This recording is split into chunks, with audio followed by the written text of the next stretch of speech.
देखो बेटा, AP, A for arithmetic, P for progression. AP arithmetic progression, Hindi में कहते हैं समांतर श्रेणी, है ना। आप समांतर श्रेणी के बारे में भली भांति परिचित हैं, जैसे कि आपने गिनती याद करी होगी 1 2 3 4, है ना। ये क्या है? ये एक समांतर श्रेणी है। क्यों? क्योंकि इसके किन्हीं भी दो क्रमागत पदों के बीच में समान अंतर है। इन दोनों के बीच में कितने का अंतर है? 1 का। इन दोनों के बीच में कितने का अंतर है? 1 का। इन दोनों के बीच में कितने का अंतर है? 1 का। तो भैया ऐसी संख्यात्मक श्रेणी जिसके किन्हीं भी दो क्रमागत पदों के बीच में समान अंतर पाया जाता है समांतर श्रेणी कहलाती है। और ऑलरेडी हम बचपन से समांतर श्रेणी पढ़ रहे हैं, मगर बस हमें नाम मालूम नहीं है कि इसको समांतर श्रेणी कहते हैं। जैसे आपने पढ़ा याद करा होगा, 2 एकम 2, 2 दूनी 4, 2 तिया 6, 2 चौक 8, 2 पंजे 10, 2 छंग 12, है ना। ये एक क्या है? This is AP, this is arithmetic progression. यह भी एक समांतर श्रेणी है, क्योंकि इन दोनों के बीच में दो का अंतर है, इन दोनों के बीच में दो का अंतर है, इन दोनों के बीच में दो का अंतर है, इन दोनों के बीच में दो का अंतर है, इन दोनों के बीच में दो का अंतर है, इन दोनों के बीच में दो का अंतर है। यानी कि किन्हीं भी दो क्रमागत पदों के बीच में जो समान अंतर अगर पाया जाता है तो ऐसी श्रेणी को हम समांतर श्रेणी कहते हैं, है ना। समझ में आ गई ना। तो भैया जितने भी पहाड़े हैं, जो टेबल आप इंग्लिश में याद करते हैं, वो सब समांतर श्रेणी के एग्जाम्पल हैं। गिनती समांतर श्रेणी, उल्टी गिनती वो भी समांतर श्रेणी में ही आती है। जैसे उल्टी गिनती की बात करें कि सर उल्टी गिनती, देखो मैं बताता हूँ। उल्टी गिनती जैसे कि मान लो मैंने लिखा 100 लिखा, 100 के बाद में मैंने 99 लिखा, 99 के बाद में 98 लिखा, 98 के बाद में 97 लिखा, दिस इज AP। ये भी एक AP है, यह भी एक अर्थमेटिक प्रोग्रेशन है। बिकॉज क्योंकि इन दोनों के बीच में कितने का अंतर है? -1 का। इन दोनों के बीच में कितने का अंतर है? -1 का।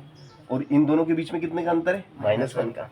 तो ऐसी संख्यात्मक श्रेणी जिसके किन्हीं भी दो क्रमागत पदों के बीच में समान अंतर पाया जाता है समांतर श्रेणी कहलाती है। इसे अंग्रेजी में अर्थमेटिक प्रोग्रेशन कहते हैं।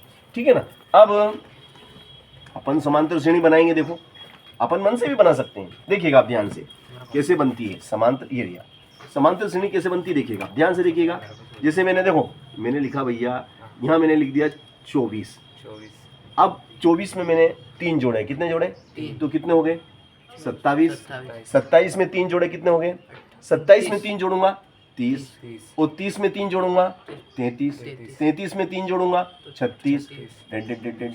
अब इसका मुझे निकालना है कि भैया इसका नौवा पद कौन सा है। नौवा पद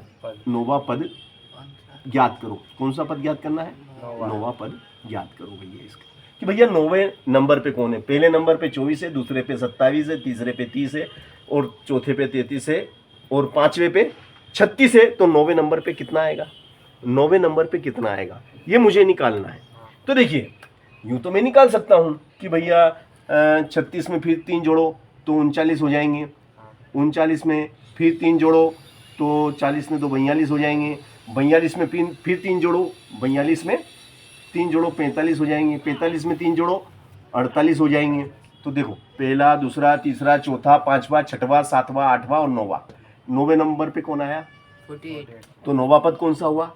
9वां पद कितना आया? 48 आया, है ना। अब इसी सवाल को मुझे सूत्र से करना हो तो कैसे करूंगा? 10वीं की मेथड से। ये मेथड कौन सी है? ये प्राइमरी मेथड, एक मतलब अवधारणा वाली मेथड बोलेंगे इसको, अवधारणा वाली, है ना। अब इसी सवाल को मुझे करना है कि भाई 10वीं की मेथड से करना है। किसकी मेथड से करना है? 10वीं की मेथड। देखो ध्यान से, 9वां पद ज्ञात करो। अब भैया मुझे 9वां पद निकालना है। कौन सा पद निकालना है? 9वां पद निकालना है। Don't worry. देखिएगा पहला पद आपका क्या है बताओ? पहला पद 24, और जो इन पदों के बीच में जो अंतर है डी, जिसको हम कहते हैं D for difference, D for difference. दूसरे पद में से पहले वाले को घटाया जाता है। दूसरे वाले में से पहले वाले को घटा देते तो बताओ डी कितना आ जाएगा? डी आएगा 27 में से घटा दो 24, 27 माइनस 24, 27 रुपए में से 24 रुपए कट गए तो कितने बचे बताओ? 3 रुपए बचेंगे, 3 बचेंगे, क्योंकि 24 ये 27 है, और 27 में घटाएंगे 24, तो 7 में से 4 गया तो 3, 2 में से 2 गया 0, तो कितना बचे भैया 3 आया। कैसे आया मालूम पड़ गया ना। चलो तो डी का मान कितना है, डी का मान 3 है। डी का मान कितना है, डी का मान 3 है। ए का मान कितना है 24 है। ए का मान कितना 24, डी का मान कितना, डी कितना है, डी 3 है। अब भैया नोवा पद निकालना है। एन इज इक्वल टू कितना, n is equal to 9, n is equal to 9, n बराबर 9। तो देखो अब सूत्र से, किससे, सूत्र से, तो T N is equal to A plus N minus 1 D, तो employees date T N, N की जगह कितना आ जाएगा, देखो एन की जगह कितना 9, ए की जगह कितना आ जाएगा 24, ए की जगह 24 प्लस फिर एन की जगह 9 माइनस 1, डी की जगह कितना आएगा, डी की जगह 3, implies date T 9 is equal to 24 plus 9 में से एक कम करो 8 गुणित 3 बराबर, इधर ही लिख लो, ये कितना है 24 के 24 प्लस 8 का पड़ा 3 बार बोलो, 8 तिया 24, 8 तिया 24, 8 एकम 8, 8 दूनी 16, 8 तिया 24, और 24 रुपये और 24 रुपये कितने हो गए 48 रुपये। तो देखो नोवा पद 48 आया कि नहीं आया, पहले भी मैंने आपको करके बताया था सामान्य विधि से और ये 10वीं की विधि से। तो सामान्य विधि से भी करके दिखाया तो 48 आया, और इस विधि से करा 10वीं की मेथड से मैंने निकाल के बताया तो भी आपका 48 ही आया। तो इस तरीके से हम कई प्रकार की श्रेणियां बना सकते हैं और उनके पद, जैसे अब मैं एक और नई श्रेणी बनाता हूँ। अब मैंने नई श्रेणी बनाई साहब, यहाँ पे बनाई मैंने 7, है ना, 7 5 12 5 17 और डेढ़ नोवा पद। अब कौन सा पद निकालना आपको, 7 5 12 5 17 डेढ़ नोवा पद ज्ञात करना। कौन सा पद ज्ञात करना है, नोवा पद मुझे इसमें ज्ञात करना है। तो देखिएगा नोवा पद कैसे निकालेंगे, देखिएगा आप, देखो पहला पद कितना है, पहला पद आपका कितना है, पहला पद आपका 7 है ना। अब डी निकालना है, तो डी कैसे निकलेगा, दूसरे पद में से पहले पद को घटा दो, दूसरे वाले में से पहले वाले को घटा दो, तो दूसरा वाला 12, उसमें से घटा दो पहला वाला, तो भैया 12 में से घट गए 7, तो कितने बचेंगे 5। तो डी का मान कितना आया 5। और एन क्या है, एन पदों की संख्या है, एन क्या है, एन पदों की संख्या है। नोवा पद हमें ज्ञात करना है, डोंट वरी, सूत्र से।